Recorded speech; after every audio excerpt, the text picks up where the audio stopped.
Hello, നമ്മളിന്ന് ഉണ്ണിയപ്പം ഉണ്ടാക്കാൻ വേണ്ടി പച്ചരി കുത്തി വെച്ചിട്ടുണ്ട്.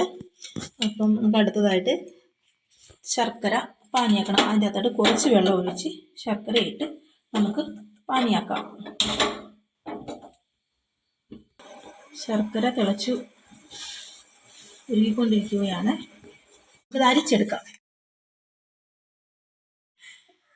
ഇതിലോട്ട് നമ്മൾ ശർക്കര പാനി ആക്കിയത് അരിച്ചൊഴിച്ചായിരുന്നേ. പിന്നെ അതിൻ്റെ കുറച്ച് ഏലക്ക, അതിലോട്ട് കുറച്ച് പാളയംകുടം പഴം, ഒരു 4 പാളയംകുടം പഴം ഇട്ടിട്ടുണ്ട്. അതായിരിക്കും നമുക്ക് ചേർക്കാം.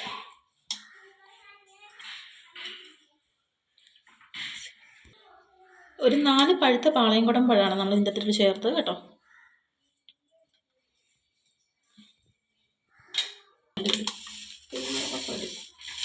ഇതിൻ്റെ കുറച്ച് റവ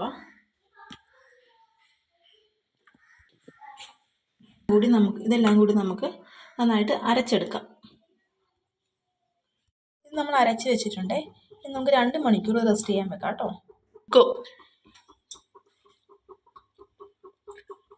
ഇപ്പം നമ്മളൊരു ചട്ടി വെച്ച് അതിൻ്റെ കുറച്ച് നെയ്യ് ഒഴിച്ച്, പിന്നെ നമ്മൾ തേങ്ങ കൊത്ത് ഉണ്ടോ ഈ വലുപ്പത്തിൽ അരിഞ്ഞ് വെച്ചത് അതിട്ട് നമുക്കൊന്ന് മൂപ്പിക്കാം.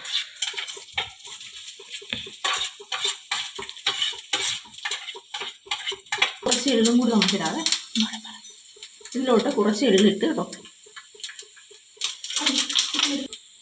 നമുക്ക് ഏകദേശമൊക്കെ മൂത്തിട്ടുണ്ട്. ഇന്ന് നമുക്ക് ബാക്കിലേക്കകത്തോട്ട് ഒഴിക്കാം. ഇത് ഏകദേശമൊക്കെ മൂത്തിട്ടുണ്ട്. ഇനി നമുക്ക് കലക്കി വെച്ചിരിക്കുന്ന മാവിനകത്തോട്ട് ഒഴിക്കാം കേട്ടോ. ഉണ്ണിയപ്പച്ചട്ടി നമ്മൾ വെച്ചു, തീ വെച്ചിട്ടുണ്ട്. ഒന്ന് ചൂടാകട്ടെ. ഇത് നമ്മൾ ഉണ്ണിയപ്പച്ചട്ടിയിൽ എണ്ണ ഒഴിച്ച് വെച്ചു. മാവ് അതിൻ്റെ ചൂടായ ശേഷം നമുക്ക് മാവ് എടുത്തൊഴിക്കാം. തേങ്ങക്കൊത്തും വറുത്ത തേങ്ങക്കൊത്തും നമ്മൾ ഇതിനകത്ത് മിക്സ് ചെയ്തേ. ഇനി നമുക്ക് പയ്യെ കുറേശ്ശിട്ട് മാവ് ഒഴിച്ച് കൊടുക്കാം. ബാറ്ററി ഒഴിക്കാൻ പോവാണ്.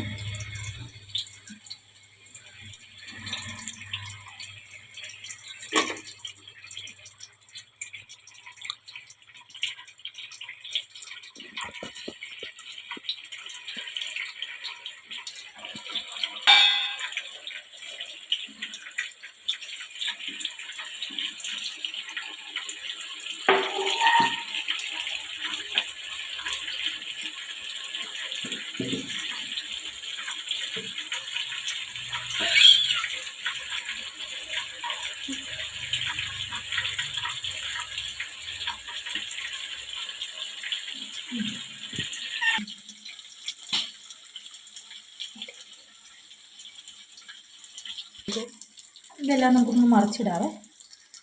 മറിച്ചിടുമ്പോൾ 2 സൈഡും വേകും.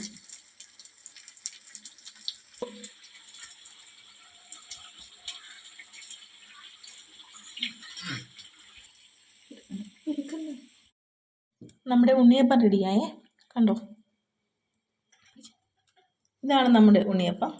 നോക്കിയാലോ, കണ്ടോ, ഇത് സോഫ്റ്റ് ഉണ്ണിയപ്പം. എങ്ങനെയുണ്ട്?